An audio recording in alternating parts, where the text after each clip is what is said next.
درود و مهر بر شما دوستان عزیز. امیدوارم که خوب و خوش و سلامت باشید. شانه یخ زده، شانه فریز شده، شانه منجمد شده یا فروزن شولدر. اگر این درد رو در ناحیه شانه تجربه میکنی، توی این ویدیو میخوام با چند تا حرکت برای همیشه از شرش خلاصت کنم. پس با من همراه باش.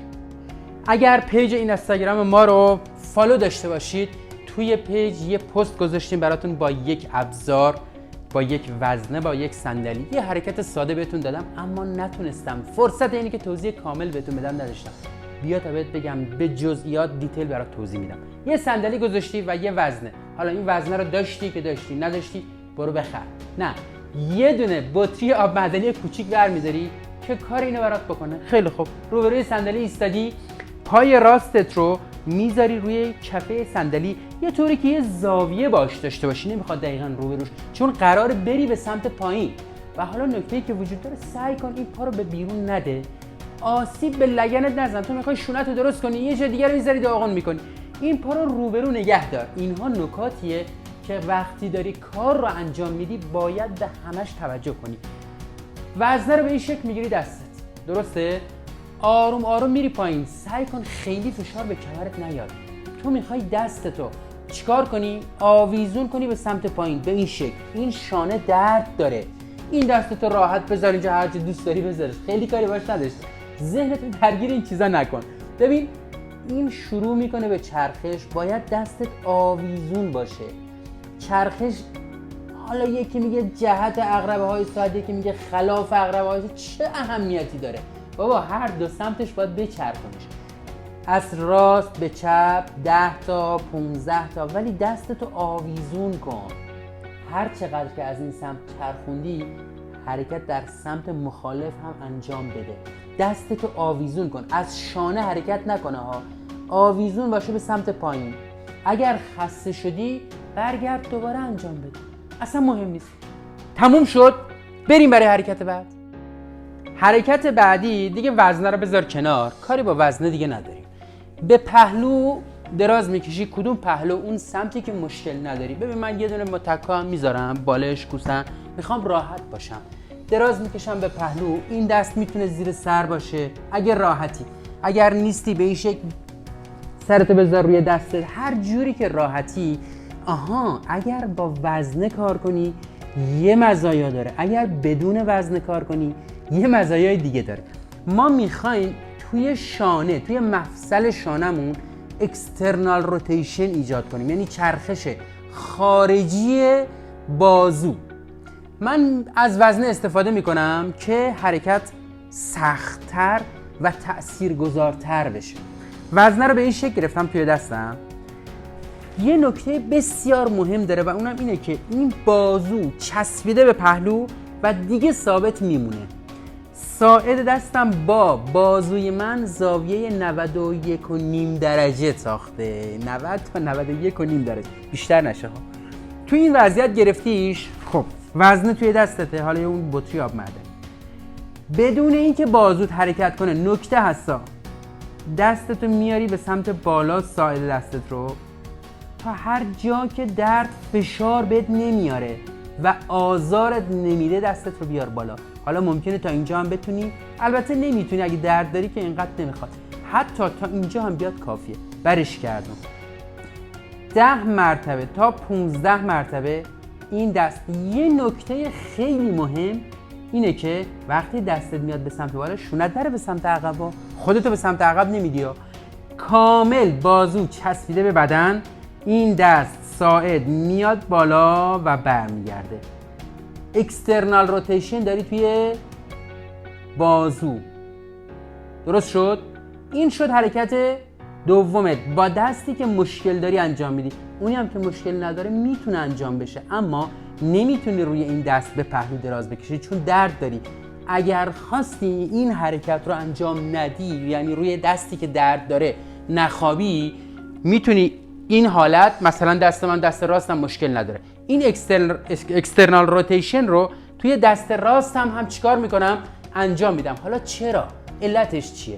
ببین این حرکتی که داری انجام میدی، درسته که مشکل توی شانه داری، میخوای شانت برطرف بشه، اما این میتونه پیشگیری کنه این حرکت از دردهای احتمالی آینده‌ات. بنابراین دستی هم که مشکل نداره انجام بده، بذار این هم بهره ببر از وضعیت. چرا در یک طرف تعویض قائل نشی؟ یا درود بر تو. بریم برای حرکت بعد. و حالا حرکت سوم.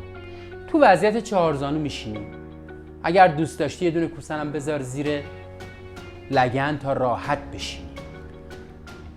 توی وضعیت قبلی ما اکسترنال روتیشن داشتیم توی بازو و وزنم دستمون گرفتیم تو حالت خوابیده که به سختی این اتفاق بیفته تا اینجا تأثیر بیشتری بگیره. حالا میخوایم توی همین وضعیتی که نشستیم توی بازومون اینترنال روتیشن ایجاد کنیم. یعنی چی؟ چرخش داخلی بازو.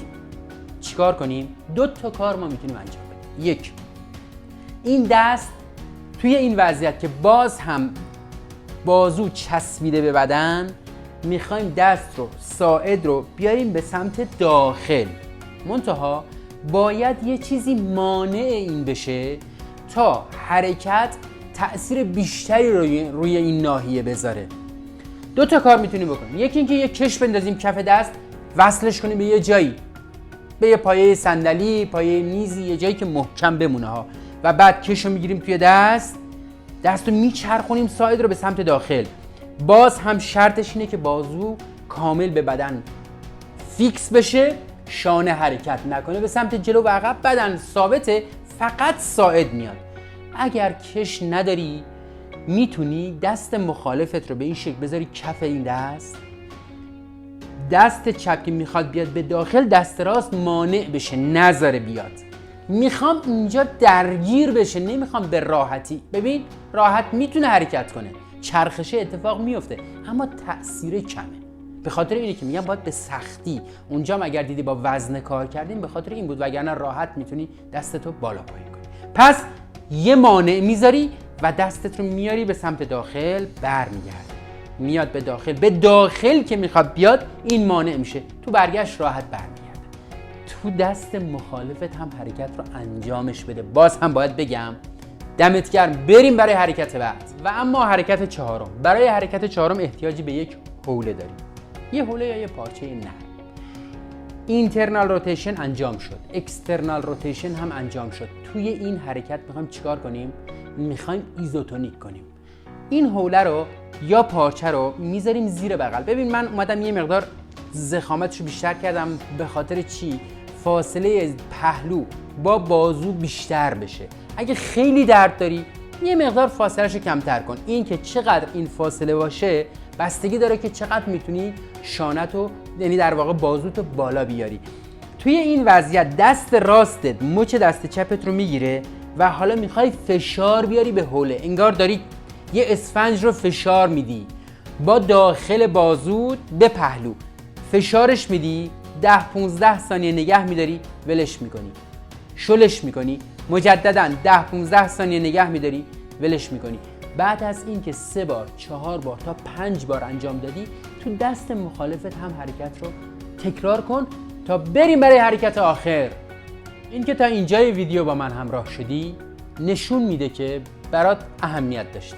به همین دلیل قبل از این که آخرین تمرین رو بهت بگم، چند تا نکته مهم رو میخوام برات توضیح بدم. مفصل شانه از 3 تا استخوان تشکیل شده: استخوان بازو، استخوان ترقوه و استخوان کتف. سر استخوان بازو داخل یه حفره کوچیک داخل استخوان کتف قرار داره که این مفصل گونه کاسه‌ای رو میسازه. مفصل این ناحیه از طریق ترشح مایع سینوویال هست که روغنکاری میشه و دامنه حرکتیش بیشتر میشه. وقتی که این ترشح این مایع سینوویال کم میشه دردناک میشه این مفصل. البته این تنها یکی از علتهای درد توی ناحیه شانه هست. علتهای زیادی داره که ما فعلا بهش نمیپردازیم. حالا این نکات رو گفتم که بدونی اینترنال روتیشن، اکسترنال روتیشن، ایزوتونیک کردن یا چرخشی که اولین حرکت انجام دادیم و این حرکت آخری که میخوام برات توضیح بدم علتش چیه. من میخوام دامنه حرکتی شانت بیشتر و بیشتر بشه برای همیشه از شرش خلاص بشی. شاد باشی. بریم حرکت آخری رو با هم انجام بدیم. من صندلی رو آوردم این سمتم. چرا؟ چون شانه چپم درد داشت، مثلا همه حرکات رو روی شانه چپم انجام دادم. دست چپم اینجا دیگه میخوام کشش ایجاد کنم. این حرکت کششیه. دست چپم رو میذارم کفه صندلی. یه فاصله ای دارم از صندلی. البته شما میتونید این فاصله رو کم و زیادش کنید. وقتی که تو وضعیت رفتی میدونید چقدر باید دستت رو بکشی. ببین آرام آرام از پهلو، نه به سمت جلو بریزی، نه به سمت عقب. البته به این شکل هم نمیخواد بشینی یا چهارزانو بشین، راحت باش. دستتو آرام آرام آرام از پهلو میبری. من میخوام اینجا کشش ایجاد کنی زیر بغلت و همچنین بازو زیر بازو. بخش‌های مختلف رو تحت کشش قرار دادی توی این وضعیت. خیلی عالیه. یه چند لحظه بمون. اگه خیلی دردناک شد برگرد. تا 10 ثانیه 15 ثانیه میتونی برگردی بمونی و بعد برگردی. حرکت 3-4 بارم میتونی تکرار کنی، اما حتما سمت مخالفت هم انجامش بده. در ادامه حتما باز هم برات تمرینات دیگه‌ای خواهم گذاشت، پس با من باش. شاد باشید. امیدوارم که بهترین بهره را از تمرینات این ویدیو ببرید. پیروز باشید.